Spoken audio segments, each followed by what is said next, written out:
Hello everyone, welcome back to my channel. আশা করি তোমরা সবাই খুব ভালো আছো আর আমিও খুব ভালো আছি। আজকের ব্লগটা একটু অন্যরকম ছিল। আজকে যাচ্ছি ওষুধ আনতে। এই যে আমার বোন সামনে সাইকেল চালিয়ে যাচ্ছে, আমি পেছনে যাচ্ছিলাম। আর রাস্তার পাশ দিয়ে যাওয়ার সময় দেখলাম এই যে কীর্তন হচ্ছে, কেন অনেক লোকজন ছিল।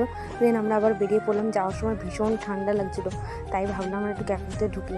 ক্যাফেতে ঢোকার পর এই যে ভাইয়ের সাথে হঠাৎ দেখা হয়ে গেল। তখন ওই ভাইকে বললাম চল একটু ভেতরে যাই, এখানে একটু বসে থেকে দেন আবার আমি ওখান থেকে বেরিয়ে পড়লাম ওষুধ আনতে যেতে। ভাইকে বললাম চল একটু নিয়ে চল, এত ঠান্ডার মধ্যে আর সাইকেল চালিয়ে যেতে পারছি না। তারপর ভাই একটু ওষুধ আনতে নিয়ে যাচ্ছে আমাকে বাইকে করে। আর এই যে দেখো আমি এখানে চলেও এসেছি। এখানে এসে দেখি যার কাছ থেকে আমি ওষুধ নিই, যে দাদাটা, ওই দাদাটা এখানে নেই। দেন একটু পরে চলে এসছে। আর ওখান থেকে ওষুধ নিয়ে দেন আমি আবার বেরিয়ে পড়েছি। এসে আবার একটু ক্যাফেতে ঢুকে এখানে চা খেয়েছি। চা খাওয়ার পর একটু ভালো লাগছিলো। ভাই এত হাই স্পিডে গাড়িটা চালিয়েছে, সিরিয়াসলি গাইজ ভীষণ ঠান্ডা লাগছিলো। দেন ওখান থেকে বেরিয়ে আমি চলে এসেছি এখানে ফুচকা খেতে। একটু ওয়েট করছিলাম, তারপরে যেখানে ফুচকা খাওয়া স্টার্ট করে দিয়েছি। এখানকার ফুচকা দারুণ হয় গাইজ, তোমরাও চাইলে খেতে পারো, এখানে আসতে পারো। আর এখান থেকে চলে গেলাম আমি ঘুগনি খেতে। আর এই কাকুর ঘুগনিটাও দারুণ টেস্ট হয়। তো এখানে বোনও খেয়ে দেখছিলো ফার্স্ট কেমন কী লাগছে। আর দেন আমিও খেয়ে দেখলাম, সত্যি খুব দারুণ লাগছে, এখনও পর্যন্ত বেশ ভালোই করে। আর এখানে আমরা ওয়েট করছিলাম আমাদের বাড়ি পার্সেলের জন্য। এখানে দই ফুচকা হচ্ছে।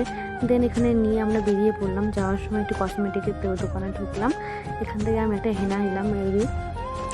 দেন এখান থেকে বেরিয়ে পড়লাম বাড়ি যাওয়ার উদ্দেশ্যে। আর আমাদের বাড়ির রাস্তাটা দেখো গাইস, এত অন্ধকার কিছুই দেখা যাচ্ছে না। ফাইনালি বাড়ি এসে মাকে ফুচকাটা দিলাম, আমার ভীষণ খুশি হয়েছে। আর ভিডিওটা আজকের জন্য এই পর্যন্তই ছিল গাইস। Thanks for watching.